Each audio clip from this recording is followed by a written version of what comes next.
Animals in Espionage. This is a game that I picked up with my kids at Gen Con 2023 a couple of months ago now, just because the art looks fun and cute. We didn't know anything about the game. It looks like it's gonna be a simple, light filler for 2 players. My 13-year-old and I decided to try it. And so we did, although again, from August to December. And sometimes it takes a bit before we get through all of the games, but sometimes we do. Animals in Espionage. So the theme is gonna be espionage, but with animals representing spies. But still, as you can see, it's pretty neat because for each animal we have not unique art for everything, but multiple pieces of art. And so that's pretty neat. Also, I recently broke one of my hands, so bear with me if I'm gonna be a little bit clumsy as I move things around. And the icons that you see attached to each animal is the number of points that the card is worth. But worth for whom, you ask? Great question. We have a set of cards representing each of the animals in play. At the beginning of the game, during setup, you shuffle, shuffle, shuffle. One is placed randomly in the middle of the table, and this token is placed on it. It represents the double agent. That means every player can score points if they have that in their pile at the end of the game. And then each player receives 2 other cards. Suppose these are the ones that I receive. And you place them face down. The opponent shouldn't see them, but you know what they are. And you place this token on one of them and this other token on the other. This token indicates that that's you. You are that person. You are that agent. So I'm the lion right now. And this other token indicates that that is my spy that I'm sending to infiltrate the scoring pile of the opponent. So at the end of the game, I will score points for each of my own symbol, of my own card, in my own scoring pile. And the number of points is how many icons. If at the end of the game I have that one in my personal scoring pile, I'm the lion guy, I score 2 points for that card. Your spy scores point for each icon of that kind that is in the other person's scoring pile. So I'm trying to sneak these cards into your scoring pile, take this into mine. And the double agent, everybody likes the double agent, so you also, both players score points for the icons of the double agent they have in their own pile. So how does it work? Super simple. Players will alternate taking turns and being the active agent, the active player. When the active player, you draw 5 cards. There you go.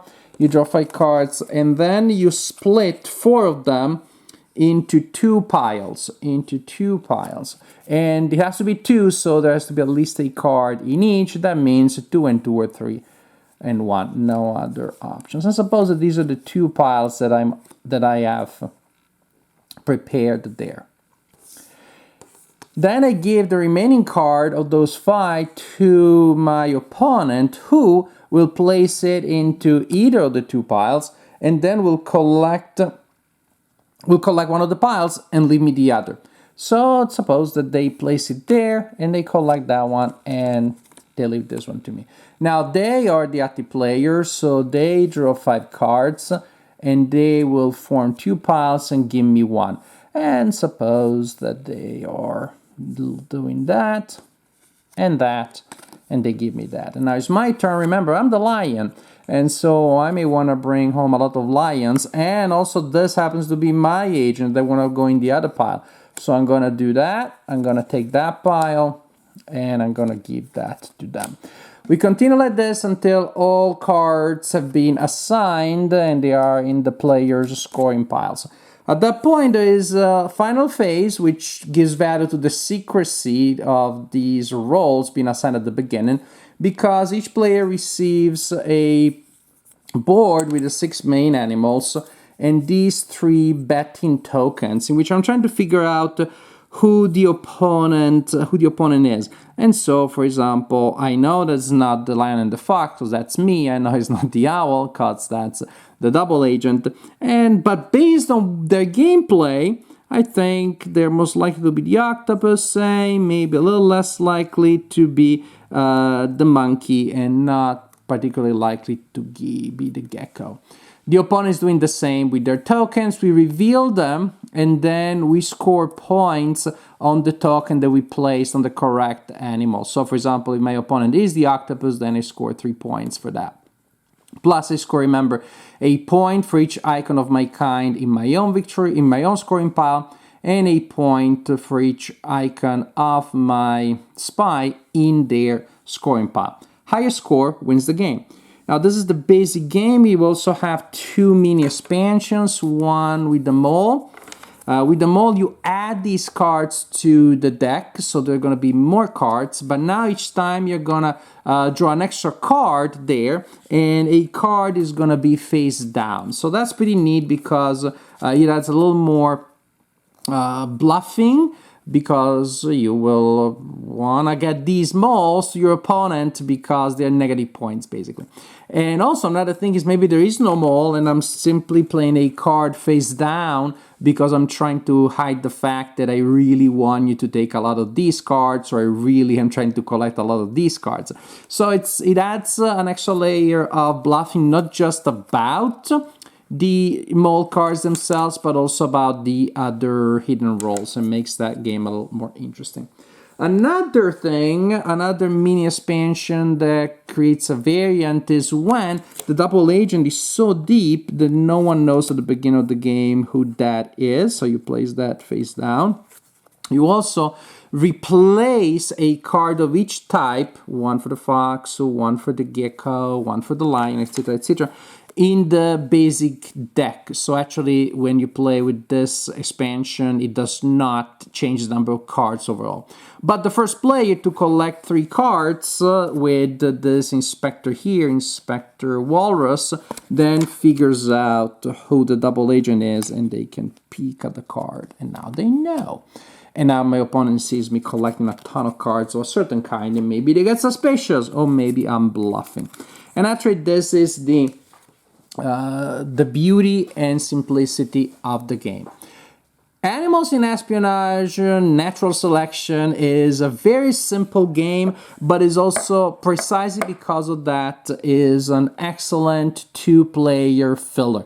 It does what I think a filler should do, because I believe fillers should be easy to set up. Yeah, you shuffle the cards, place some cards there on the table, and you're ready to go.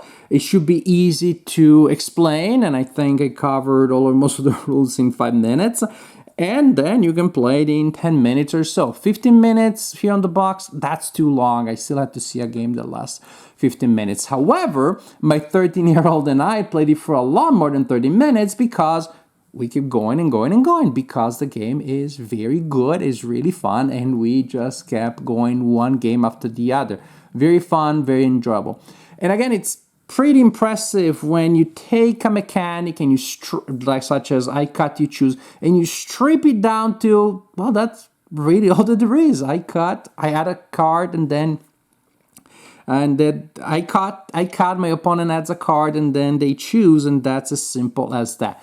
But the guessing, the bluffing is interesting. Now, overall, you still want to get a lot of cards of a certain kind. So without any of the expansions, after a while, your strategy may become a little bit transparent. But it's still fun and engaging and entertaining. When you add the expansions, then you even add more replay value and variability. So I enjoyed all 3 variants of the game. We tried them all. We enjoyed them all. And I couldn't tell you which one I like more, because I find that they're all very fun and very enjoyable. For a simple light filler with great art and a fun theme, and I would say more of a thematic connection with the game than you would expect from a lot of fillers. Well, for all these reasons, I think that Animals in Espionage is a really good filler.